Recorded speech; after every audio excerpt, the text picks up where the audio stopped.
Hello everyone, my name of course is Artimage and welcome to day 20 of VEDA. I am a longtime fan of the Legend of Zelda series. It's a game series I've enjoyed since I first played the second one on the NES. Once again, sequels being the one I encounter first. I think though that kept me from having a bad taste in my mouth over it. Hard to say at the time because Mario Bros. 2 is very different than Mario Bros. 1 here in North America. I enjoyed the hell out of that one. There are two games in the series that I feel hold opposite feelings of a similar circumstance, and that is The Legend of Zelda The Wind Waker and The Legend of Zelda Breath of the Wild. Now the thing they have in common is this expansive environment to you to fairly freely explore.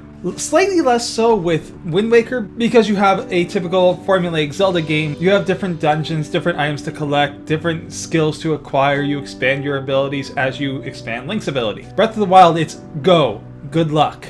I like what Breath of the Wild did personally because of the way that I enjoyed the first Zelda game where it's just, once again, go, good luck. Hell, in Breath of the Wild, you don't even start with a wooden sword from an old man in a cave. But you get to find your way around, you get to explore things, and you get to do this in Wind Waker as well, but more people have a serious distaste for sailing and exploration that way in the Wind Waker. I think I can entirely understand why that is. In Breath of the Wild, while you're walking around, if you see something on your way to an item of notice, and this one takes more notice, you can just stop what you're doing and go over there. You can tag where you were looking at already if you haven't done so, or tag this location and continue on your way.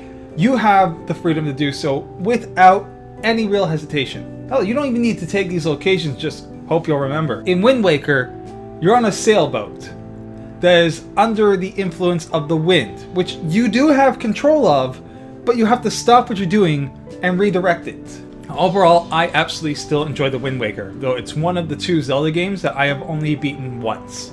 But Breath of the Wild has quickly become a new favorite of mine just because of that freedom and the way that it presents its world and story. That might be another area of difference, is that in Breath of the Wild you can encounter these random situations of people being beset on by monsters, wandering around, finding merchants, finding Yiga clan member. In Wind Waker, it's another cyclone, or another Octorok in a whirlpool, or another fort. It's a little more predictable with the Wind Waker, and not in a way that I feel is beneficial to it. Anyone out there an ardent Wind Waker defender? I'd love to hear the thoughts on this. Because again, I don't hate the game, just what it does, other titles in the series do better. That's it for today, so until next time, take care of yourselves and each other, and I'll talk to you soon.